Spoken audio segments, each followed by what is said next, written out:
ஒன்பது கோளும் ஒன்றாய் காண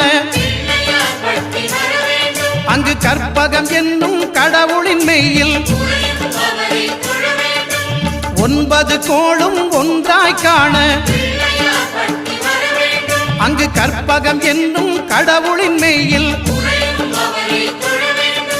சூரியன் முதலாய் 9 கிரகமும் பலவித குணங்களை கொண்டிருக்கும் எங்கள் கற்பக தருவில் அவை வரும்போது ஒன்றாய் சேர்ந்து பலனளிக்கும்.